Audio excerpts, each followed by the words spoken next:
एवढी वर्ग विचारली, एकाही मुलाचा हात वर आला नाही. माझा असा समज झाला या सगळ्या ताईंना घेऊन दादा आलेच वाटतं.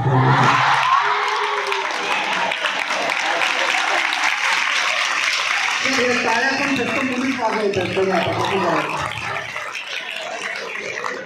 हॅलो बाळांनो, हा थोडं त्रास होणार आहे आज अशा प्रकारचं व्याख्यान खूप कमी वेळा बहुतेक ऐकलं असेल, तर सारखं तुम्हाला असं बघावं लागणार आहे.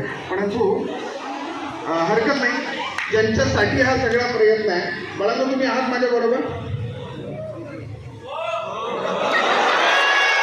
हा तुझ्यासाठीच व्याख्यान आहे. आत्ता सापडला, तरी म्हटलं मी पुण्यावरून निघेपर्यंत शोधतोय, इथं कुठे जाऊन तो सापडला. थोड्या वेळाने पुढे घेतो तुला, थांब. अच्छा, एकदा आपल्या सगळ्या दादांसाठी जोरदार टाळ्या झाल्या पाहिजे. क्या बात. बाळांनो, सूचना लक्षात आली आहे. थोडं ताट प्रसन्न आणि जिवंत बसायचं आहे. विषय आहे आजचा आपला झेप गिरे पाखरा. त्यात 12वीच्या ताईदादांचा आज इथे सदिच्छा समारंभ सुद्धा होता. झेप घेण्यासाठी ते तयार आहेत. आमच्या 11वीचे ताईदादा तयार आहेत, 12वीचे तयार आहेत, FY SY TY हे सगळे तयार आहेत.